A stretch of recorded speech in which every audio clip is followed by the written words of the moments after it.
It looked like it's happening. Angel Reese is asking out of Chicago already. Angel Reese officially puts the Chicago Sky on notice. We're not doing the same thing this offseason that we did last offseason. Stop bringing me bums to play with. Angel Reese just told the Chicago Tribune that she refuses to settle for another season like this one. She's demanding that the Sky bring in elite talent to surround her. Bold statement, right? But here's the reality check. Reese leads the league in turnovers despite missing significant time, and she still struggles to finish the simplest shots at the rim. Her play has been so poor that she just picked up a suspension. She wanted her teammates replaced, but maybe it's Reese herself that Chicago needs to move on from. So the question is Angel Reese the biggest overhyped player in WNBA history? One thing's for sure, she's nowhere near Caitlin Clark's level. Drop your thoughts in the comments. Are you riding with Clark, the baby GOAT, or with Reese, the baby giraffe? Let's get into it. These players, I want the best of the best. I want the upper echelon. Angel Reese is fed up. She's tired of the losing. She's tired of being the gum on the bottom of the shoe of the league. She is fed up with the Chicago Sky, and it looks like Angel Reese wants out. It looks like she wants. Picture this. You call for your teammates to be replaced, only to become the one your own franchise might be ready to move on from. That's exactly the corner Angel Reese backed herself into after her blunt remarks to the Chicago Tribune. She didn't hold back. Reese made it clear she's not willing to settle for the same thing we did this year, insisting that Chicago bring in top-tier talent around her. But instead of sounding like a true franchise leader ready to grow with her squad, she came off more like a diva trying to tear her roster apart in public. See what Angel Reese had to say. I'm not settling for the same shit we did this year. Oh boy. Reese told the Tribune, we have to get good players. We have to get great players. That's a non-negotiable for me. I'm willing and wanting to play with the best. And however I can help to get the best here, that's what I'm going to do this offseason. So it's going to be very, very important this offseason to make sure we attract the best of the best, because we can't settle for what we have this year.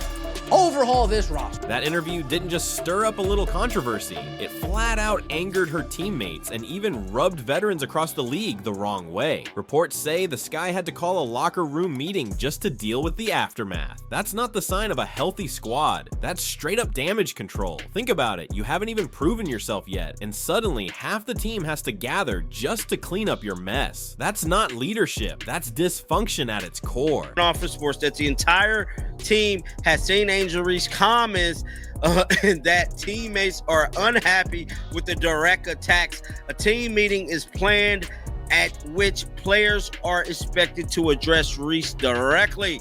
Of all her comments, one of the ugliest shots was pointed at Courtney. Out of everything she said, the harshest jab was aimed straight at Courtney Vandersloot. Even though Vandersloot was sidelined for the season with an ACL injury, Reese dismissed her as if she was too old to be part of the Sky's present or future. That cut deep, because Vandersloot isn't just another player. She's a veteran point guard with championship pedigree and one of the greatest floor generals the league has ever seen. Writing her off so carelessly wasn't just an insult to Vandersloot, it sent a message to every veteran still grinding in the WNBA, disrespecting someone who's earned nothing but admiration. And can't rely on Courtney to come back at that age that she's at, Reese said.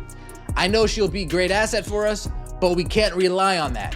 We need someone probably a little younger with some experience, somebody who's been playing the game and is willing to compete for a championship and has done it before. Courtney Vandersloot, by the way, two-time WNBA champion, 5-time All-Star, 2-time All-WNBA first team, left the New York Liberty, a championship caliber team, to come help out the Chicago. Oh, damn. Oh, damn, oh, dang, oh, dang. It's all right, Courtney. It's all right. And here's where the irony hits. The Chicago front office had already bent over backwards to build around Angel Reese. Remember, they traded away Sonia Citron, who's not only in the Rookie of the Year race, but also became an all-star in her very first season, just to bring in Ariel Atkins. That move was designed to give Reese exactly what she claimed she needed, proven talent to win immediately. But instead of showing gratitude, she acted like the Roster and staff were never good enough. You can't accuse the front office of not trying when they sacrificed a potential franchise cornerstone just to cater to you. Is looking spooky in Chicago.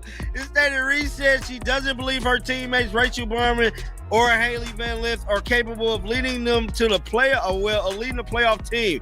Guard Ariel Atkins is another player on the Sky roster with WNBA championship experience. We are aware of it, Marsh stated. We are addressing. It would have been bad enough if Angel Reese only took shots at the veterans, but she didn't stop there. Even younger teammates like Haley Van Lith caught strays. As Reese implied, the entire roster was either too old, too average, or too soft. Suddenly, the veterans felt disrespected, the younger players felt written off, and the one person meant to unify the locker room became the very reason it fractured. Reese wanted to spark a rally, but instead, she turned all the frustration directly onto herself. We need great players, and I don't know what that will attract that. Maybe the practice facility will attract that, we'll see. But I think the priority is being able to convince free agents that this is an organization that is going in the right direction. I think honestly, it would be a leap of faith for a great player to come here and show that this is something that they want to be a part of, and we can bring that championship mentality. A leap of faith to think that a great player would want to come to Chicago. Oh boy. And when you look at her actual impact on the court, it's no surprise this whole power move blew up in her face. If you're going to put yourself above the rest of the roster, you'd better be backing it up with dominance. Instead, Reese was the one out of rhythm, the player who didn't fit into the very system she wanted to reshape. In other words, the vision she tried to push only exposed an uncomfortable truth. Chicago's biggest problem might not be the teammates she criticized. It might be Angel Reese herself. And what makes it even worse? While she kept demanding upgrades and star players, she couldn't even handle the basics, like keeping control of the ball in her own hands. Teammates stink. They gotta catch that, right? Right! Scooby-Dooby-Doo, where are you? Scooby, put down the butter. Butter pecan! Bang! This time of the year's the best. You got pumpkin spice football and Angel Reese layups. Bang! Final play of the game, Angel Reese clutch Gene. Womp, womp. That's my Barbie. What if the player demanding a roster overhaul was actually the one holding her team back? That's the reality with Angel Reese. On paper, her numbers don't look bad, around 14 to 15 points a night with double-digit rebounds. Solid at first glance, but dig a little deeper, and the truth hits hard. She leads the entire WNBA in turnovers, despite missing several weeks with injury. Let that sink in. Fewer games, fewer minutes than most stars, yet somehow more giveaways than anyone else. That's not dominance, that's reckless basketball. 20% of the time, Angel Reese gets her shot blocked inside of 9 feet. And 100% of the time, she's doggy doo-doo. Burn! Give it to the lady in orange. Uh-oh, you're out. Simon didn't say. 101 turnovers in 26 games for our 2K cover. She's a stat stuffer. Burn! At least she always brings the boom. I'll see you tomorrow night. Turnovers happen when players push the game too hard, but with Angel Reese, it wasn't just about aggression. It exposed impatience, poor decision-making, and a lack of control under pressure. And the problems didn't end there. Discipline was another red flag. Instead of leading by example, Reese kept jawing at officials, losing her composure, and stacking up technical fouls that hurt her own team. She hit that limit quicker than anyone should, collecting her 8th technical of the season, which by league rules triggered an automatic 1-game suspension. That's not leadership, that's self-destruction. And watching the bottom of your screen.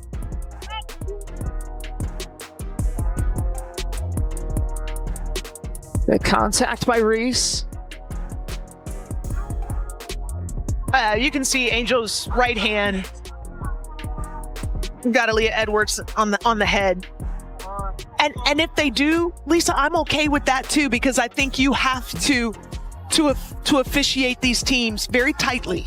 So it'll be a technical foul on Angel. That suspension didn't just land on some random Tuesday. It came right before a highly anticipated clash with the Indiana Fever. Fans had circled that matchup for weeks. Sky versus Fever, one of the league's hottest rivalries. And Angel Reese took herself out of it. Not because of an injury, not for rest, but for striking Aaliyah Edwards in the head during a rebound battle. Intentional or not, the refs saw enough, and the league had no choice but to hand down the suspension. That wasn't just a personal embarrassment. It was a direct blow to her own team at the worst possible moment. Reese, oh damn, has been assessed with 8 technical fouls, and she will be suspended for Friday game unless it is rescinded. And I'm telling you right now, look, he said it best, her attitude.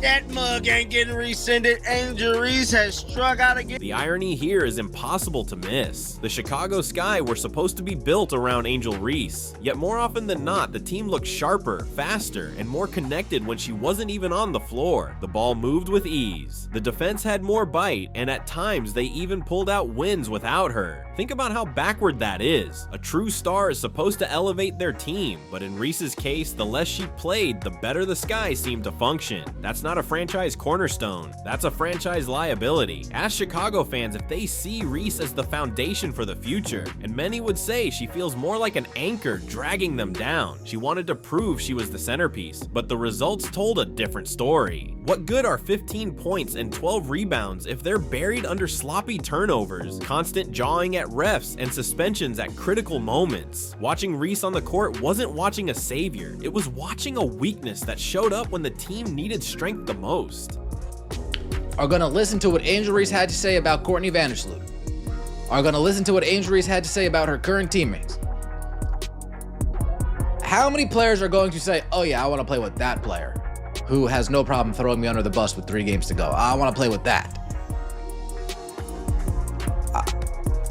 Maybe not many. That lack of stability highlights the real contrast. While Angel Reese was burning bridges and dragging her own team down, another young star was taking the complete opposite path, Caitlin Clark. Here's the difference. While Reese threw shade at her own teammates, Clark set the standard for leadership. She's faced more pressure and media attention than almost any player in Wnba history. Every play is dissected, every mistake becomes a headline, and every game is under a spotlight. You'd expect that kind of scrutiny to break someone down, but Clark has handled it with patience, composure, and professionalism from day one. Even when injuries sidelined her, Clark still traveled with the Indiana Fever, cheering on her teammates, staying engaged, and making her presence felt. That's commitment. Meanwhile, when Reese was injured, she distanced herself, leaving her teammates to carry the load without her. Destroy the Chicago Sky in Indianapolis on Saturday. Guess who wasn't there? Angel Reese. Angel Reese declined to travel to Indianapolis, and her coach came out and said something about, she's just focused on her rehab right now, and, she's day to day. We've never had an explanation on what caused the back injury, what's a time frame for her recovery. It's similar to so-and-so's back injury. This is something she struggled with here or there. All we've heard is day-to-day, and Angel Reese has disappeared. Caitlin Clark's leadership goes way beyond just showing up on the sideline. She's demonstrated a level of sportsmanship you rarely see from young stars. One of the clearest examples, when she publicly praised Angel Reese after a strong performance. Even though the media pushes their rivalry, and even though Reese fuels it herself, Clark chose not to add to the drama. Instead, she gave credit where it was due. That's the difference. While Reese used interviews to tear down her own teammates, Clark used hers to build bridges with teammates and opponents. That's leadership, plain and simple, and the impact on her team is undeniable. With Clark on the floor, Aaliyah Boston plays looser, more confident, and more dominant inside. Guards like Lexi Hull and Kelsey Mitchell get cleaner looks because Clark's passing forces defenses to collapse. Even Sophie Cunningham, who thrives on spacing and energy, looks like a perfect fit in her system. Clark doesn't just score, she makes the entire team run smoother. That's why she led the league in assists last year with over 9 per game. And even this season, despite missing time with injuries, she's still averaging well above 8. I'm proud of this group. I think we've shown all season long, they're resilient, they're connected. They pull for each other. They enjoy one another. They celebrate one another, and that stuff alone is good for 10 to 12 points a game. And for this group, the way that they share the ball, how unselfish they are. I mean, I'm really proud of them. It's not been ideal circumstances all season long, but they've shown the character of who they are. They've been resilient. They've responded to adversity, and they continue to elevate one another. And I couldn't be more proud of this group than I am at this moment. The media has picked up on it too. Every headline about Indiana highlights Clark as the gold standard of professionalism, how she praises her teammates, how she supports the locker room, and how her preparation sets the tone for everyone else. Now stack that against Angel Reese, who had to walk back her comments and issue an apology after openly criticizing her own roster in that Tribune article. The difference couldn't be clearer. One player, called a superstar, told the world her team wasn't good enough. The real superstar made everyone around her better. That's why the Fever have hope. They're not just improving on the court, they're being led with maturity far beyond Clark's age. She's building a culture in Indiana that Chicago is still searching for and hasn't found. And when you put that side by side with Reese's mistakes, her struggles don't look like bad luck at all. They look like the outcome of her own decisions. What is the back injury? Everybody's questioning it now, and this will be a third straight season where Angel Reese did not finish playing in games, where she just stopped. She just stopped. Some of these injuries, we saw the injuries. We didn't see what happened. What happened? This is bad. Picture the contrast. One franchise player has fans lining up months ahead just to grab tickets, while the other has teammates holding private meetings to deal with locker room chaos. So which team do you think people are rallying behind? In Indiana, Caitlin Clark has transformed the Fever from a lottery squad into a team fighting for the playoffs. They're getting primetime TV spots, selling out arenas, and building real momentum. Meanwhile, in Chicago, Angel Reese has turned what should have been a bright rebuild into a sideshow filled with apologies, complaints, and endless drama. Instead of dreaming about championships, Sky fans are left questioning whether the front office made a huge mistake tying their future to her. Nothing but a mystery surrounds Angel Reese.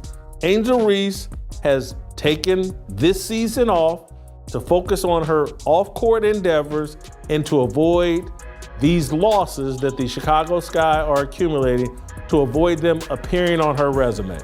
Angel Reese doesn't really care about basketball. Caitlin Clark showed maturity even during her toughest stretches. When injuries hit, she didn't disappear or sulk at home. She traveled with the team, suited up in street clothes, and stayed locked in on the sidelines, giving her teammates the support they needed. Angel Reese, on the other hand, went missing when she was hurt, leaving Chicago to fend for themselves with zero leadership from the player who was supposed to be their anchor. Her absence only fueled the narrative that she wasn't fully committed. Meanwhile, in Indiana, Clark's presence is transforming her teammates. Aaliyah Boston is blossoming into a dominant force in the paint. Lexi Hull plays freer with the space Clark creates. Kelsey Mitchell is thriving through one of her best seasons, and Sophie Cunningham looks like a perfect fit in the system. Clark's value isn't just in her scoring, she completely reshapes the floor, unlocking everyone around her. I think it just says a lot about who we have as human beings.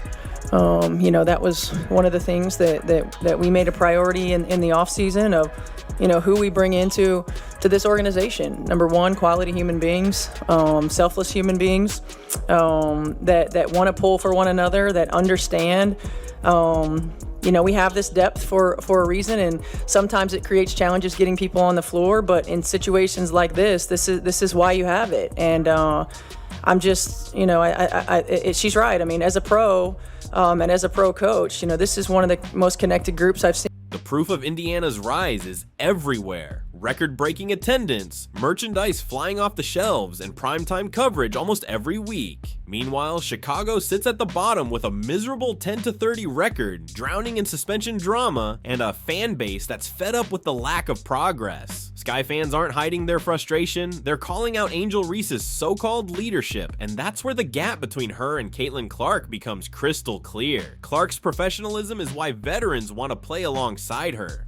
Reese's constant complaints. They pushed top players away from Chicago entirely, and the numbers tell the story. Indiana wins more when Clark is on the floor. Chicago often looks sharper when Reese is off it. So here's the real question. Was Angel Reese ever the right investment for the Sky? She demanded a roster built around her, but the harsh truth is she might actually be the biggest problem. You can't call yourself a franchise cornerstone when you're leading the league in turnovers and your team thrives in your absence. Analysts and fans alike are labeling her as toxic, with some flat out saying she's a liability you can't build around. On the flip side, Indiana sees Caitlin Clark as exactly what the WNBA needs, a professional team-first leader. And with Boston, Mitchell, Hull, and Cunningham growing alongside her, the Fever's future looks brighter every day, while Chicago's outlook keeps getting darker. So let's hear it. Are you riding with Clark, the baby GOAT, or stuck defending Reese, the baby giraffe? Drop your take in the comments, hit that like button, and make sure you're subscribed with notifications on. And before you go, click the next video on your screen. We'll catch you there.